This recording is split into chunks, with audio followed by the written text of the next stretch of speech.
देखो भाई, exam view और पॉइंट से त्रिमाही जो आपका एग्जाम जो हो रहा है 10th का, उसके अनुसार आपको क्वेश्चन बताया जा रहा है जो एग्जाम में पूछेगा।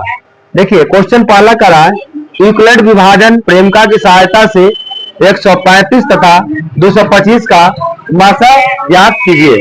सबसे पहले क्या करेंगे? सबसे पहले क्या करेंगे?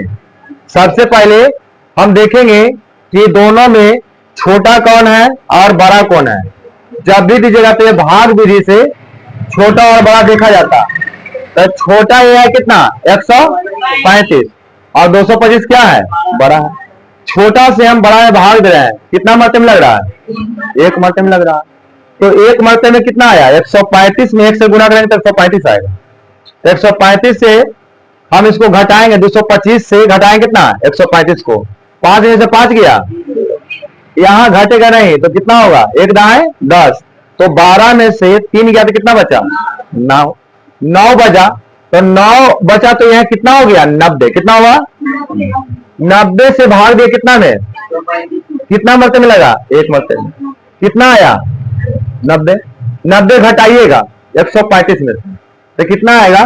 45। अब 90 से एक छोटा हो गया 45, तो 45 से भागा किसने देंगे? अब 90। 45 दूनी 90। अब कौन सा विधि लगाएंगे? यूक्लिड विभाजन प्रेमिका। इसका फॉर्मूला क्या होता है? ए बराबर बी क्यू प्लस आर। ए बराबर बी क्यू प्लस आर। इसमें ऐसे कहा जाता है भाज बराबर भाजक गुने भागफल प्लस शेषफल। अब ए का मान कितना है? 225। 135 किसका मान है? बी का। क्यू का मान कितना है? 1। और शेषफल जिसको रिमाइंडर बोलते हैं वो कितना है? 90 है। अब देखिए 135 फिर कितना हो गया? ए हो गया। क्या हो गया? ए। 90 क्या हो गया? बी। क्यू क्या हो गया? 1। और प्लस में रिमाइंडर कितना आया? 45। अब देखिए 90 यहां से लिए यहां रख दिए, 90 को रखने पर कितना आया? ये 45 गुना 2 और रिमाइंडर कितना आया? एसीएफ में रूल है कि आपको अंत आते आते वो कट कर कितना आना चाहिए? रिमाइंडर 0। शेषफल कितना आना चाहिए? रिमाइंडर को क्या कहते हैं? शेषफल कहते हैं। क्या कहते हैं? शेषफल कहते हैं। तो आपको यहां पर मासा बराबर कितना आ गया? 45। एसीएफ आपका निकल गया। क्या निकल गया? एसीएफ। क्वेश्चन नंबर दूसरा क्या है? करा है 7429 7429 को इसके अभाज्य गुणनखंड के गुणनफल के रूप में क्या कीजिए? व्यक्त कीजिए। क्या करा है? इसको व्यक्त करना किसके रूप में? गुणनफल के रूप में। किसके रूप में? अभाज्य गुणनखंड के गुणनफल के रूप में। देखिएगा 7429 इसको क्या करिएगा? अभाज्य गुणनखंड।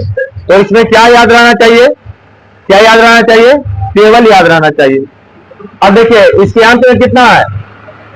9। ऐसे 9 है तो आप 3 से लगा सकते हैं। और एक विधि है 3 से लगाने का, सभी को जोड़ के और देखेंगे कि 3 का मल्टीपल है या नहीं है। 9 और 2 कितना हुआ? 11। 11 और 4 कितना हुआ? 11 और 4 15 हुआ ना, माने 15 हुआ। और 15 में 7 जोड़ेगा कितना आएगा? 21 आएगा ना कि 22 आएगा? 22 आएगा। देख लीजिए फिर जोड़िए 7 और 4 11 2 13 और 13 में 9 जोड़िएगा कितना आएगा? 22। 17 से लगाएगा तो 17 चौक कितना होगा? 68। फिर कितना हुआ? यहां पर 6 यहां कट गया। 17 थी 51, 17 थी 51 कितना हुआ? 1 1 फिर 9। 17 7 19 से हुआ कितना आया? 437। फिर 19 से लगा दो। कितना से? 19 से। 19 दूनी 38, 19 57, 19 दूनी 38 कितना होगा? 13 में से तब 5, ये कितना होगा? कट गया 19 से 23 आया। चलिए बन गया अब देखिए 74 29 को हम करिएगा तो 17 गुना 19 गुना 23, यही आपका एग्जाम में बनाना होगा।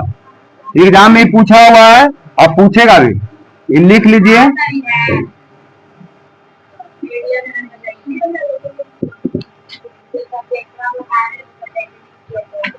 अगला देखिए, दो संख्याओं का लसा और मसा, दो संख्याओं का लसा 26 मसा 91 करा है, उनमें से एक संख्या 182, तो दूसरी संख्या कुछ करा है, दूसरी संख्या का फॉर्मूला क्या लिखवाए थे, बोलिएगा। दूसरी संख्या बराबर एलसीएम इंटू एचसीएफ अब बटा पहली संख्या, पहली एलसीएम कितना दिया हुआ है 26, एचसीएफ कितना दिया हुआ है 91, पहली संख्या कितना 182। अब इसको काटिए 26 सते और 7 से काटिए 13 सते, आंसर आ गया कितना 13। दूसरी संख्या कितना निकल गया। अब सुनिएगा, फार्मूला को ध्यान रखिएगा, एचसीएफ इंटू एलसीएम बराबर पहली संख्या गुने दूसरी संख्या। इस फार्मूला को ध्यान रखिएगा आप। तीसरा ये पूछेगा, ठीक है। चौथा देखिएगा, मिटाने फॉर्मूला देखिए। चौथा नंबर क्या करा है, शून्य ज्ञात कीजिए। क्या ज्ञात करना है, x square plus x minus 6 बराबर 0। बोलिए शून्य कैसे ज्ञात होता है, शून्य कैसे ज्ञात होगा। इसको क्या करेंगे, पहला को तीसरा से, तो देखिएगा 6x स्क्वायर किसमें आया माइनस में, 6 को तोड़िए 2 तिहाई 6, 3 1 3 होता है ना। अब यहां कीजिएगा x square plus 3x minus 2x minus 6। बोलिए कॉमन क्या है x प्लस 3 माइनस क्या कॉमन है 2, x प्लस 3, x प्लस 3 और x माइनस 2। क्या निकालना है, शून्य निकालना है। क्या निकालना है, तो x प्लस 3 बराबर कितना लिखेंगे 0, और लिखेंगे x माइनस 2 बराबर, x का मान क्या क्या आ गया, एक आ गया 2 और एक आ गया शून्य बराबर लिख देंगे। क्या लिखेंगे, शून्य बराबर माइनस 3 और 2, ये आपका आंसर हो गया, इसलिए करके लिख दीजिएगा। हो गया। अब देखिए 4 नंबर खत्म हो गया। 5 नंबर क्वेश्चन देखिएगा, यदि बहुपद px बराबर px बराबर 3x cube minus 5x square minus 11x minus 3 को p माइनस 1 का मान निकालिए। निकालना है निकालते रहे, लिखना है लिख लीजिएगा, ऐसे निकालना पड़ेगा। क्वेश्चन है 5 नंबर, px बराबर 3x cube minus 5x square minus 11x minus 3 p minus 1, इसका अर्थ बताएगा मुन्ना, इसका अर्थ क्या निकालना है। इसका मतलब जहां जहां x रहेगा वहां वहां क्या रखेंगे माइनस 1 रखेंगे। बहुत अच्छा। देखिए 3 माइनस 1 का क्यूब, 5 माइनस 1 का स्क्वायर, 11 माइनस 1 और माइनस 3। बोलिए 3 हुआ, ये माइनस 1 है तो कितना हो जाएगा माइनस 3, माइनस 1 का क्यूब कितना होगा माइनस 1 होगा। क्या होगा माइनस, ये माइनस है यहाँ 1 और पावर में कितना है सम है कि विषम है, सम रहेगा तो सम ही रह जाएगा। तो -5, माइनस यहां पर है तो माइनस माइनस क्या होगा, +11 और -3, बोलिएगा 5 है, 3 है और 3 है, सब माइनस है तो 5 3 8, 8 और 3 11, -11 और +11 कितना है 0 ना। इसका मतलब ये कह रहा है इसका मान क्या होगा, तो आंसर क्या आएगा, p-1 बराबर कुछ लिखेंगे 0, क्या लिखेंगे 0। 5 नंबर हो गया, ऐसी बनाइएगा एग्जाम में। आगे क्वेश्चन है tan थीटा और 24/7, तो कह रहा है sec थीटा तथा cosec थीटा का मान ज्ञात करें। देखिएगा मिटाया जाए,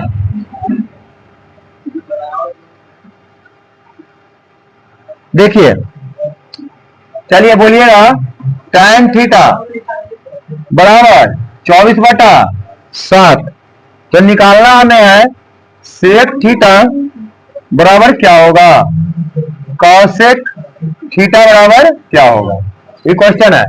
सभी लोग बोलिएगा sin थीटा का फॉर्मूला क्या होता है, लंब बटा कर्ण। लंब को क्या बोलते हैं, लेंथ बोलते हैं, और कर्ण को हाइपोटेनस बोलते हैं। चलिए कॉस का फॉर्मूला बोलिए, कॉस का फॉर्मूला क्या होता है, आधार बटा कर्ण। tan का फॉर्मूला क्या होता है, बोलिए लंब बटा, बोलिए साइन का उल्टा क्या होता है, कॉसेक, साइन का उल्टा कॉसेक, कॉस का उल्टा क्या होता है सेक, tan का उल्टा क्या होता है। अब बोलिए इसका होगा लंब बटा कर्ण, तो इसका क्या होगा कर्ण बटा, कॉसेक का फॉर्मूला हो गया कर्ण बटा लंब, कॉस का उल्टा सेक होता है, तो कॉस का फॉर्मूला आधार बटा कर्ण, तो सेक का फॉर्मूला कर्ण बटा आधार। tan थीटा का फॉर्मूला लंब बटा आधार, तो cos थीटा का फॉर्मूला क्या होगा, क्योंकि इसका उल्टा होता है। चलिए यहां पर क्या दिया हुआ है, tan थीटा क्या दिया हुआ है, tan थीटा मतलब क्या दिया हुआ है, लंब, और क्या दिया हुआ है बट्टा में आधार। क्या निकालना है, एक फॉर्मूला बताए थे आप लोग को पाइथागोरस परिमेय, कौन फॉर्मूला, पाइथागोरस परिमेय। पाइथागोरस जी क्या बताए थे, पाइथागोरस जी क्या बताए थे, कर्ण बराबर, डायरेक्ट बोलते हैं कर्ण बराबर रूट अंडर लंब स्क्वायर प्लस आधार स्क्वायर। बोलिए लंब कितना दिया हुआ है 24, 24 का स्क्वायर, आधार कितना दिया हुआ है 7 का स्क्वायर, 24 का स्क्वायर कितना होगा 7 का स्क्वायर, दोनों का जोड़िएगा ऐड कीजिएगा कितना आएगा 625, 625 का वर्गमूल बताए थे 25। अब बोलिए कर्ण मेरा निकल गया ना, अब जो जो पूछेगा क्वेश्चन में वो सब बन जाएगा। सेंटीमीटर में तो सेंटीमीटर में, नहीं है तो नहीं, इकाई में कहेंगे। बोलिए सेक का फॉर्मूला अभी बताए थे, कॉस का उल्टा होता है ना, कॉस का उल्टा सेक, सेक का फॉर्मूला कर्ण बटा आधार, कर्ण बटा आधार है तो कर्ण कितना आया 25, आधार कितना है, आधार देख लीजिए कितना है 7, ये आंसर हो गया। इसी प्रकार से एग्जाम में आप कर सकते हैं। अगला क्वेश्चन क्या कहा था, कॉसेक, क्या कहा था कॉसेक थीटा का फॉर्मूला, तो कॉसेक किसका उल्टा होता है साइन का, तो साइन का लंब बटा कर्ण, तो कॉसेक का क्या होगा कर्ण बटा लंब, तो कर्ण बटा लंब, तो कर्ण कितना दिया हुआ है 25, लंब कितना है, लंब कितना है 24, आंसर बन गया। तो इस प्रकार से एग्जाम में बनाइएगा, फॉर्मूला को ध्यान रखिएगा, रिवीजन करते रहिएगा, ठीक है। अब अगला क्वेश्चन कर रहा है बिंदुओं -6, -4 तथा 9 और -12 के बीच की दूरी निकालें। क्या निकालें, बीच की दूरी। देखिए दूरी सूत्र से हम लिखेंगे कि पी क्यू बराबर हम पढ़ाए थे root under x2 minus x1 का whole square plus y2 minus y1 का होल स्क्वायर। फार्मूला भी कभी कभी एग्जाम में पूछेगा आपसे, फार्मूला भी पूछ देगा, भरने वाला लिखा रहेगा, या तो कहेगा इसमें दूरी सूत्र कौन है। मूल बिंदु का मान क्या बताए थे आप लोग को 0 0, कभी कभी ये भी दे देगा, एग्जाम में दे सकता है। हाँ, इसको मिटाया जाए, फार्मूला को ध्यान रखना है, इसमें ज्यादा करके फार्मूला को ध्यान रखना, फार्मूला ध्यान रखिएगा बन जाएगा। ठीक है, sine theta cos theta tan theta cosec theta sec theta cos theta और पाइथागोरस प्रमेय। इसमें एक चीज और बताया था कि अलजेब्रा के रूप में एक फार्मूला ए स्क्वायर और माइनस बी स्क्वायर, इसको भी ध्यान रखिएगा। जो क्वेश्चन नंबर 10 में 8.1 जो चैप्टर पढ़ना हम लोग को है, उसमें 10 नंबर क्वेश्चन में इसका उपयोग होता है। ठीक है, और एक फार्मूला होता है a प्लस बी का होल स्क्वायर, उसका भी उपयोग होता है 8.1 में। वही क्वेश्चन इससे पूछेगा, ये वो पूछेगा इससे। ठीक है।